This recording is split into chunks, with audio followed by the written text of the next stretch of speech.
दिन है मंगलवार, तारीख 30 सितंबर 2022 और आप सुन रहे हैं workers connect radio.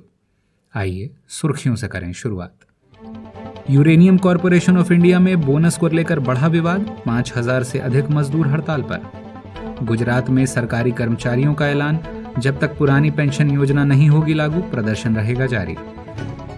Madhya Pradesh के उज्जैन में पोहा बनाने वाली फैक्ट्री में लगी आग, 3 मजदूरों की मौत। फ्रांस में एयर ट्रैफिक कंट्रोलर्स की हड़ताल, महंगाई के अनुसार वेतन में बढ़ोतरी की रखी मांग। और स्पेन में घरेलू कामगारों के लिए नया कानून पारित, अन्य मजदूरों की ही तरह मिलेंगे लाभ और मनमानी छंटनी से सुरक्षा। अब खबरें विस्तार से। Uranium corporation of India limited यानी यूसीआईएल के प्रबंधन के साथ समझौता वार्ता विफल होने के बाद झारखंड के बगजाता, जादूगुड़ा, भाटिन, नरवा पहाड़, तुमराडीह, बंधुहुडांग और आंध्र प्रदेश की तुमलपल्ली इकाइयों में 5000 से अधिक मजदूर ट्रेड यूनियनों के संयुक्त मंच यूनाइटेड यूरेनियम संघर्ष समिति के तत्वाधान में हड़ताल पर चले गए हैं। बताते चलें कि मजदूरों और प्रबंधन के बीच लंबे समय से बोनस और बकाया राशि के भुगतान को लेकर खींचतान चल रही है। उधर गुजरात में सरकारी कर्मचारी 17 सितंबर को एक साथ आकस्मिक अवकाश यानी मास कैजुअल लीव पर चले गए, जिसके बाद सरकार ने उनकी कई मांगों को स्वीकार कर लिया है। सरकार ने 7वें वेतन आयोग के बकाया को अविलंब जारी करने पर सहमति व्यक्त की है।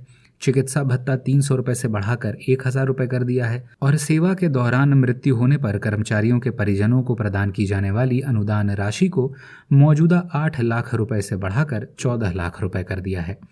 हालांकि पुरानी पेंशन योजना को लागू करने की कर्मचारियों की प्रमुख मांग को सरकार ने नज़रअंदाज कर दिया है और इसीलिए कर्मचारियों ने ऐलान किया है कि वे प्रदर्शन जारी रखेंगे।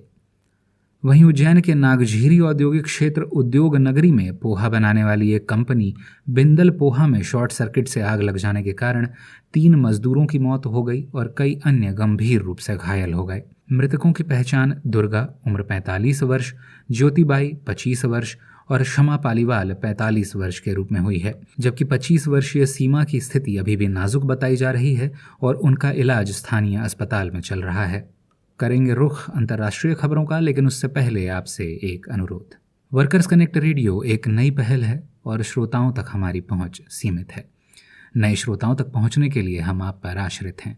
यदि आपको यह खबरें लाभकारी लगें तो इसे अपने स्वजनों के साथ शेयर करें। यदि आप यह खबरें हमारे YouTube चैनल पर सुन रहे हैं तो इस चैनल को सब्सक्राइब कर लें। इससे आप हमारा मनोबल तो बढ़ाएंगे ही, साथ ही हमारे अगले बुलेटिन की सूचना आप तक स्वयं पहुंच जाया करेगी। अगली खबर फ्रांस से, जहां सिंडिका नेशनल दे कंट्रोलर दे ट्रैफिक एरिया यानी हवाई यातायात नियंत्रकों के राष्ट्रीय यूनियन SNCTA के बैनर तले हवाई यातायात नियंत्रक यानी एयर ट्रैफिक कंट्रोलर्स 17 सितंबर को हड़ताल पर रहे।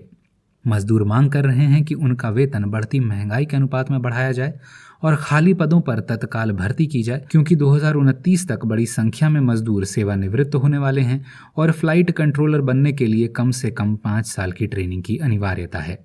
यूनियन ने प्रबंधन को चेताया है कि यदि समझौता वार्ता विफल रही तो 28 से 30 सितंबर तक काम पूरी तरह से बंद रहेगा।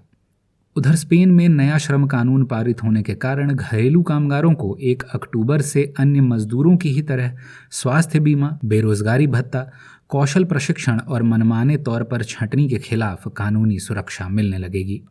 बताते चलें कि यूरोपीय संघ की अदालत court of justice of the European union द्वारा फटकार लगाने के बाद यह अधिनियम लागू हुआ है। 24 फरवरी 2022 को अपने एक आदेश में अदालत ने कहा था कि स्पेन सरकार महिला मजदूरों के साथ भेदभाव करती है और उसे नीतियों में बदलाव करने के आदेश दिए थे। ज्ञात हो कि स्पेन में लगभग 5,46,000 घरेलू कामगार हैं, जिनमें से 89% महिलाएं हैं। इस अंक में बस इतना ही। मजदूर जगत की ताज़ा तरीन खबरों के साथ शुक्रवार को फिर होती है मुलाकात। तब तक के लिए दें इजाज़त।